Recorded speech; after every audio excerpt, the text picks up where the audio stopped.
110 शब्द प्रति minute start होगा 5 सेकेंड बाद।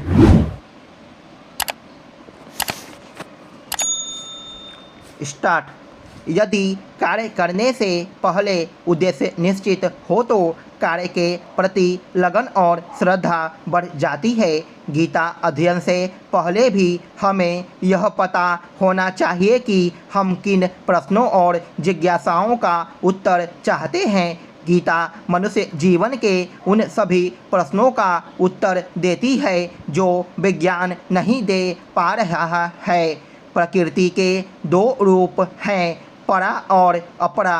परा की प्रकृति परम ब्रह्म है, जिसका अंश जीव के शरीर में आत्मा के रूप में विद्यमान रहता है। अपरा का स्वरूप जल प्रकृति का है, जिसमें प्रकृति के 5 तत्व जल, वायु, अग्नि, आकाश और पृथ्वी हैं। विज्ञान से मनुष्य जड़ प्रकृति के रहस्यों को जानने का प्रयास कर रहा है, परंतु परा प्रकृति को केवल आध्यात्मिक ज्ञान से ही जाना जा सकता है।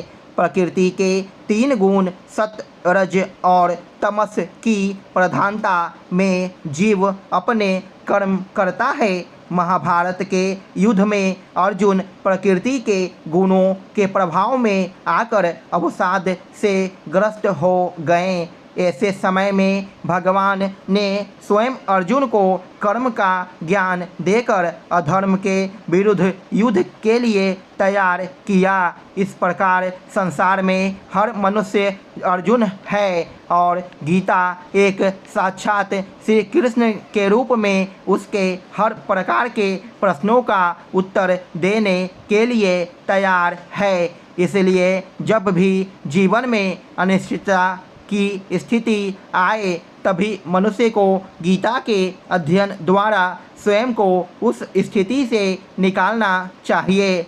इस भौतिक युग में तकनीक का बहुत विकास हो गया है। इसके कारण मनुष्य की आध्यात्मिक आवश्यकताओं की पूर्ति नहीं हो पा रही, जो मनुष्य के लिए उतनी ही आवश्यक है।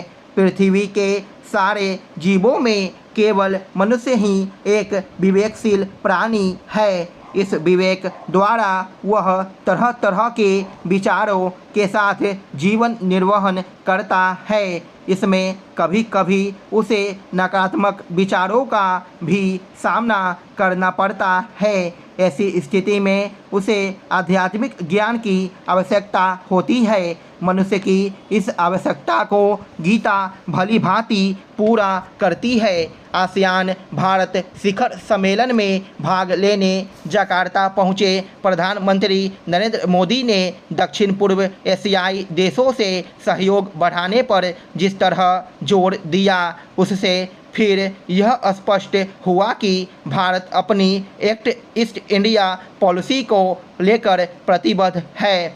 इसी प्रतिबद्धता के चलते भारतीय प्रधानमंत्री G20 सम्मेलन की तमाम व्यस्तता के बावजूद जकार्ता गए। उन्होंने आसियान भारत शिखर सम्मेलन के साथ ही पूर्वी एशिया शिखर सम्मेलन को भी संबोधित किया और उसमें यह कहा कि दक्षिण चीन सागर में अंतर्राष्ट्रीय कानूनों का पालन होना चाहिए। अभी तक भारत इस मामले में संयमित बयान देता रहा है, लेकिन यह संभवतः पहली बार है जब स्वयं भारतीय प्रधानमंत्री ने चीन को दो टूक संदेश दिया कि वह दक्षिण चीन सागर में मनमानी नहीं कर सकता।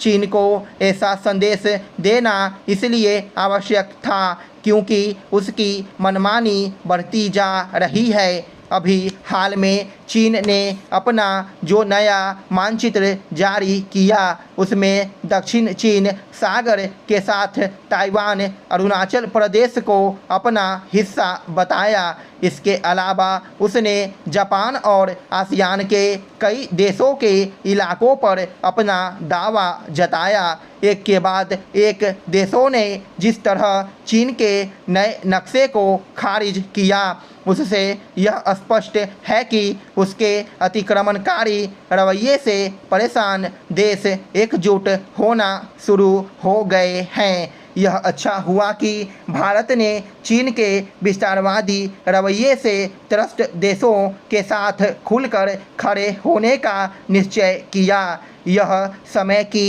मांग भी है, क्योंकि चीन अपनी हरकतों से बाज नहीं आ रहा। इसी कारण केवल उसके पड़ोसी देश ही उसके खिलाफ आवाज़ नहीं उठा रहे, बल्कि अमेरिका, ब्रिटेन, कनाडा और ऑस्ट्रेलिया भी अपनी आवाज़ बुलंद कर रहे हैं। यह मानने के अच्छे भले कारण है कि भारत में आयोजित G20 सम्मेलन में चीनी राष्ट्रपति इसलिए नहीं आ रहे क्योंकि वह यह जान रहे हैं कि उनकी घेरेबंदी हो सकती है। इस सम्मेलन में रूसी राष्ट्रपति भी नहीं आ रहे हैं और उसका कारण यही है कि यूक्रेन युद्ध के चलते वह पश्चिमी देशों का सामना करने से कतरा रहे हैं। G20 समूह के कई देश रूस के खिलाफ मुखर हैं। फिलहाल